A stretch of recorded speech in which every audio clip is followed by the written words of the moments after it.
Welcome to the AI Hustle Podcast, the podcast where we break down the latest in AI news, tools, and interview experts helping you hustle and do more using AI. If you've been following the podcast for a while, you'll know that over the last 6 months, I've been working on a stealth AI startup. Of the hundreds of projects I've covered, this is the one that I believe has the greatest potential. So today I'm excited to announce AI Box. AI Box is a no-code AI app building platform paired with the App Store for AI that lets you monetize your AI tools. The platform lets you build apps by linking together AI models like ChatGPT, Midjourney, and 11 Labs. Eventually will integrate with software like Gmail, Trello, and Salesforce, so you can use AI to automate every function in your organization. To get notified when we launch and be one of the first to build on the platform, you can join the waitlist at aibox.ai. The link is in the show notes. We are currently raising a seed round of funding. If you're an investor that is focused on disruptive tech, I'd love to tell you more about the platform. You can reach out to me at jaden@aibox.ai. I'll leave that email in the show notes. Major breaking news in AI. Anthropic, which has been kind of the second biggest AI model after ChatGPT for quite a long time. They'd raised a ton of money. They recently have been passed by inflection, so they're probably more closer to the third place. But in any case, they have officially launched their ChatGPT competitor, which is really, really big news if you're in the AI space. So today on the podcast, we're going to be talking about what Anthropic's new Claude 2 model can do. We've been able to see it for a little while on Poe.com, which is Quora's kind of AI model center where you can test out a bunch of different AI models. But that's been the only consumer way to actually access Claude up until this point. And I think they're doing that intentionally to kind of test it, but they have officially launched to the public. You can use Claude on their website. And so I think this is a really big step. I want to break down everything that Claude can do that ChatGPT can't. But before I do that, I do want to say, coming on the heels of ChatGPT, obviously they have they have big shoes to fill, right? Like they can't just come and say, hey, look, we can do the same thing as ChatGPT and hope to get any sort of market share, obviously, because everyone already uses ChatGPT. We're already signed up and using it. So they have to go above and beyond and do a lot more. And I think that's been the challenge. Perhaps that's one reason that has kind of pushed them to not actually be able to launch as soon. And recently, I think something that did help is that they were able to get a few $100 million from Google's cloud division. So I believe that they are plugged right into Google Cloud. And interestingly enough, Anthropic does have a semi-controversial background. I mean, it's not as bad as Anthropic's theology or ideology of, humans not being as important as animals. But Anthropic, of course, is famously funded in part by FTX and Sam Bankman-Fried, who is, been arrested for running essentially a massive Ponzi scheme. That's my opinion, not investment advice. Don't sue me. But, of course, the FTX exchange collapsed, but they did lead around investing hundreds of millions of dollars into Anthropic before their exchange kind of collapsed. And so I think Anthropic is happy that they were able to close that and get that money before the whole thing went bust. So Anthropic was kind of funded off of that, which a lot of people have called controversial. But overall, I think the tech that they have is pretty powerful and very interesting. So I want to talk about what they can do.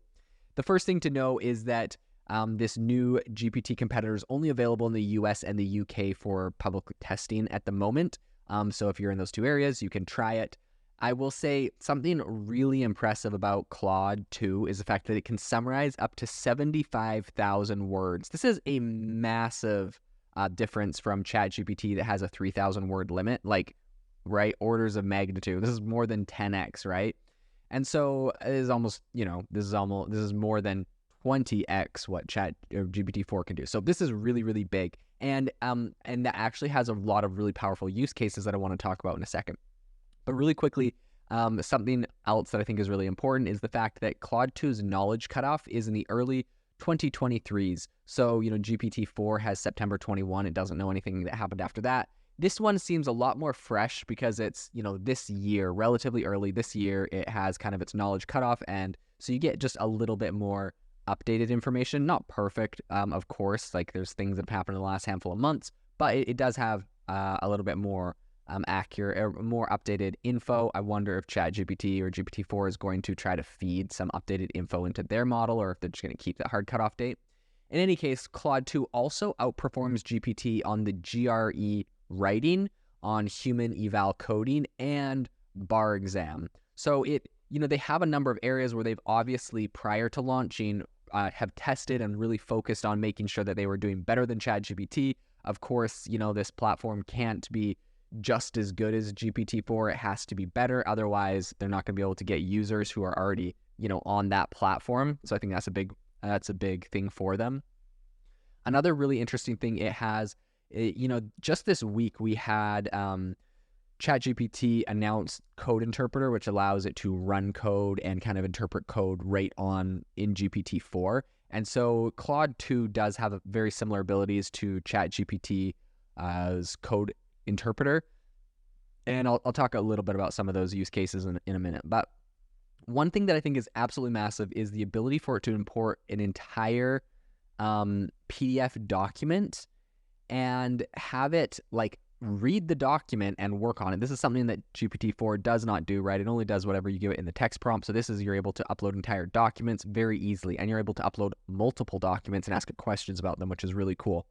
And then the last thing I wanted to say as far as just features on this thing from a high level is that it's around 5 times cheaper than GPT-4 for developers to use, which is pretty significant, especially when you're a company that's kind of focusing on your margins and you're really heavy on AI. These API calls to these different companies can be pretty expensive. It can be a big chunk of your revenue. And so being able to make something 5 times cheaper definitely is a big draw. If they have a lot of really cool uses that GPT-4 doesn't do, and then they're cheaper, that's kind of where they have to be in order to get people over to their platform.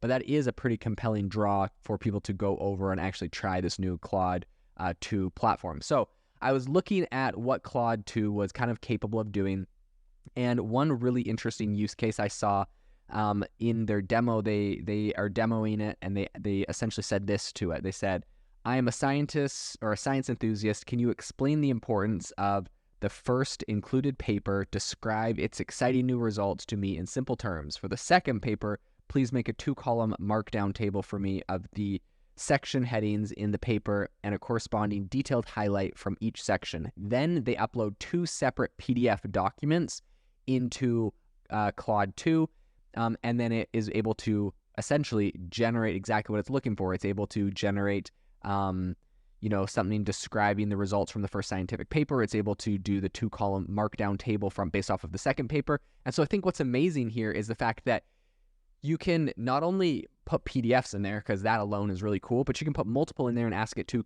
compare them, contrast them, see the differences, pull something out of one, pull something out of another.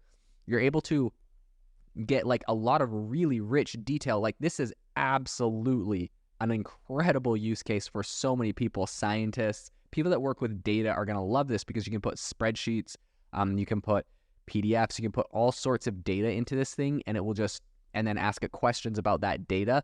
And I think that people have been making use cases with GPT-4 that can do some sort of similar versions of this, but this is really taking it to the next level, especially with the fact that you can put 75,000 words and have it, review them into this thing. So I've seen people post and does it very fast. So I've seen people post the entire text of The Great Gatsby into Anthropic, and then they changed one word in it, republished it, put it in there, and said, "Hey, find the one word difference," or whatever, and is able to locate where something had been changed.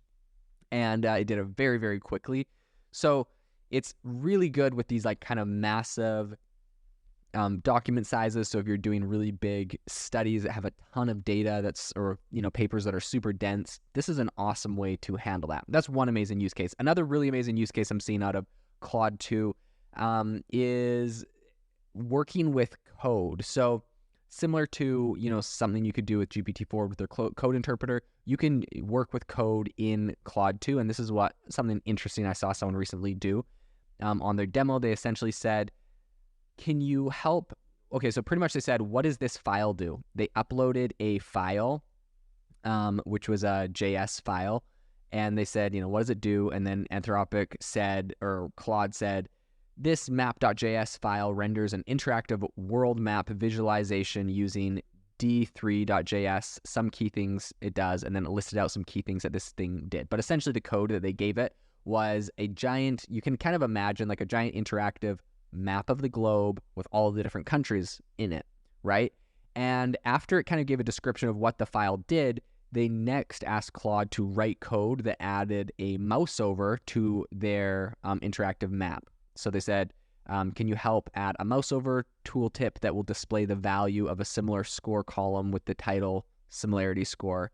It then did that very quickly, and it pulled off the whole thing. They were able to copy and paste the code, and they were able to run the whole thing. Now, that being said, they did copy and paste it somewhere and run it on, a local host.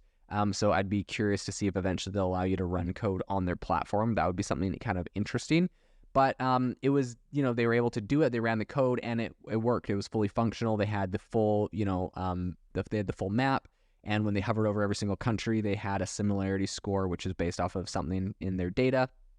And you were able to hover over pretty much every country and see this kind of interactive map, which is really cool. So it's really fun when you can upload your code and then ask them what it does to make sure it's doing the right thing, and then ask it to do, make some sort of change to it. They make some sort of change, and they ran the thing, and it actually worked. So overall, I think this is really, really exciting. My big takeaway right here is, some people are going to be like, oh, well, I don't know. They're going to say there's pros and cons of GPT-4 and Claude, and of course, that's the way it should be. But as is, Claude 2 does a lot of things that GPT-4 cannot do. It does a lot of really impressive, really cool things.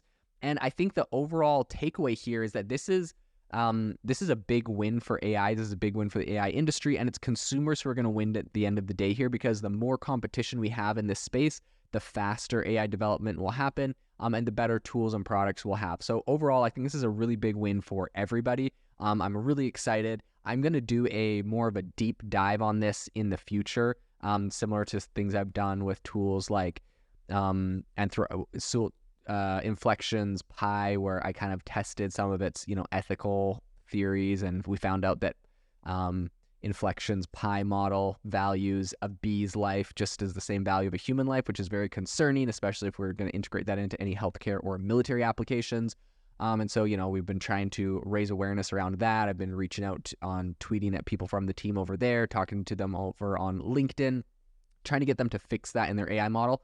We'll do something similar to that with Claude and kind of run it through the ringer and test it as well.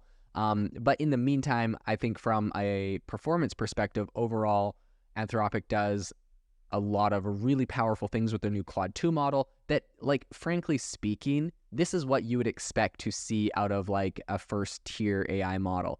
When you're looking at Inflection, and their goal is to be everyone's personal assistant, but when you try it, it's kind of just a chatbot that is someone could argue it's more empathetic, but also it's terrifying because it doesn't value your life more than an animal's. So aside from that fact, it's really just a chatbot. It doesn't do a lot of these cool features with big text uploads, data analysis.